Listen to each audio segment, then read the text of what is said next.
पूर्व में 2 प्रश्नावली का अध्ययन हम कर चुके थे। अब हम यहाँ प्रश्नावली 3 आंकड़ों का प्रबंधन के बारे में अध्ययन करेंगे। आंकड़ों का प्रबंधन कक्षा 6ठी के अंदर हम इसके बारे में अध्ययन करके आए हैं कि आंकड़ों का प्रबंधन किस प्रकार से किया जा सकता है। वैसे मैं आपको एक जानकारी दे देता हूँ। आंकड़े संख्याओं के वे संग्रह हैं जो कुछ सूचनाएं देने के लिए एकत्रित किए जाते हैं।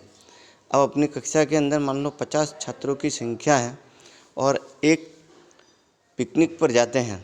वहाँ शिक्षक यदि यूँ कहता है कि आप अपनी पसंद का एक एक फल का नाम यहाँ लिखिए, केला, कोई संतरा लिखता है, कोई अमरूद लिखता है, कोई सेब लिखता है। तो अब क्या है कि अगर शिक्षक जानना चाहे कि उसको अपनी कक्षा के लिए कितने केलों की आवश्यकता रहेगी, फल के रूप में कितने सेब की आवश्यकता रहेगी, कितने संतरा की आवश्यकता रहेगी, किसके अमरूद की आवश्यकता रहेगी, तो वो एक प्रबंधन के माध्यम से वो उसकी संख्या ज्ञात कर सकता है। नेक्स्ट है प्रतिनिधि मान, या उसको यूँ कह सकते हैं अंक गणितीय या समांतर माध्य। यहाँ मैंने एक परिभाषा के तौर पर लिखा है जैसे कि औसत एक ऐसी संख्या है जो प्रेक्षणों या आंकड़ों के एक समूह की केंद्रीय प्रवृत्ति को निरूपित करती है, दर्शाती है। विभिन्न प्रकार के आंकड़ों की आवश्यकता होती है। इनमें से एक प्रतिनिधि मान जो होता है वो अंक गणितीय माध्य या समांतर माध्य होता है। उसको सूत्र रूप में इस प्रकार से लिखा जाता है, जितने भी प्रेक्षण होते हैं उन प्रेक्षणों का योग बटा प्रेक्षणों की संख्या। इससे पहले हम समांतर माध्य या अंक गणितीय माध्य को औसत के रूप में भी जानते थे या जान सकते थे। नेक्स्ट है प्रसार या परिसर। परिसर या प्रसार एक ही बात है। इसका मतलब ये होता है प्रेक्षणों में सबसे बड़ा प्रेक्षण और सबसे छोटा जो प्रेक्षण होता है उनका अंतर, या बड़े प्रेक्षण में से छोटे प्रेक्षण को घटाना, वो उसका प्रसार या परिसर कहलाता है। प्रश्नावली में सवाल के माध्यम से इसको हम अच्छी तरीके से समझ सकते हैं। 3.1 इसमें पहला सवाल जैसे दे रखा है आपको कि अपनी कक्षा के किन्हीं 10 विद्यार्थियों की ऊंचाइयों का परिसर ज्ञात कीजिए। अब यहाँ पर 10 विद्यार्थियों की ऊंचाई नहीं दे रखी, तो सीधा सा अर्थ है अपनी कक्षा के अंदर जिस विद्यार्थी की सबसे ज़्यादा ऊंचाई हो और जिस विद्यार्थी की सबसे कम ऊंचाई हो, ज़्यादा ऊंचाई में से कम ऊंचाई को आप घटा देंगे, परिसर प्राप्त हो जाएगा। सवाल नंबर 3, प्रथम 5 पूर्ण संख्याओं का माध्य ज्ञात कीजिए। प्रथम 5 पूर्ण संख्याएं, अब सबसे पहले ये चीज़ मालूम होनी चाहिए, पूर्ण संख्या 0 से प्रारंभ होती है, तो प्रथम 5 का मतलब हो गया 0, 1, 2, 3 और 4। इन पाँचों को जोड़ देंगे और उसमें 5 का भाग लगा देंगे, क्योंकि 5 संख्या है तो वो तो हो गया प्रेक्षणों की संख्या। इन सबको जोड़ देंगे, वो हो जाएगा प्रेक्षणों का योग। तो 10 योग होता है, उसमें 5 का भाग लग जाएगा, तो ये आ जाएगा 2, इसका आंसर आ जाएगा। 5वां सवाल जैसे दे रखा है कि निम्न सारणी प्रत्येक खिलाड़ी द्वारा 4 खेलों में अर्जित किए गए अंकों को दर्शाती है। अब यहाँ खिलाड़ी दे रखे हैं A, B और C, और 4 खेल दे रखे हैं।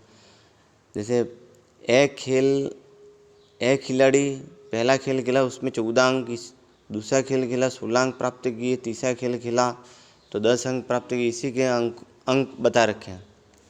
इसके प्रश्न दे रखे हैं यहाँ पे, प्रत्येक खेल में ए द्वारा अर्जित औसत अंक ज्ञात करने के लिए माध्य ज्ञात कीजिए। ए का माध्य ज्ञात करना है। ए ने जितने अंक प्रत्येक खेल में प्राप्त किए उनको जोड़ना है और उसमें 4 खेल है, 4 का भाग लगाना है, तो उसका माध्य आ जाए योग आ जाएगा 50 और उसमें 4 का भाग लग जाएगा, ये आ जाएगा 12.5। दूसरा भाग जैसे दे रखा है इसमें, प्रत्येक खेल में C द्वारा अर्जित माध्य अंक। अब C ने एक खेल नहीं खेला है, केवल 3 खेल खेले, तो इनको जोड़ेंगे और इसमें 3 का ही भाग लगेगा, क्योंकि उसने एक खेल नहीं खेला। तीसरा दे रखा है B का माध्य निकालें, तो B के लिए क्या करना है कि आपको इन चारों को जोड़ देना है। 6 4 10, 6 16, 16 में 4 का भाग लगाएंगे तो ये आ जाएगा आपके बी का, अगर अपन माध्य निकालें, बी का माध्य।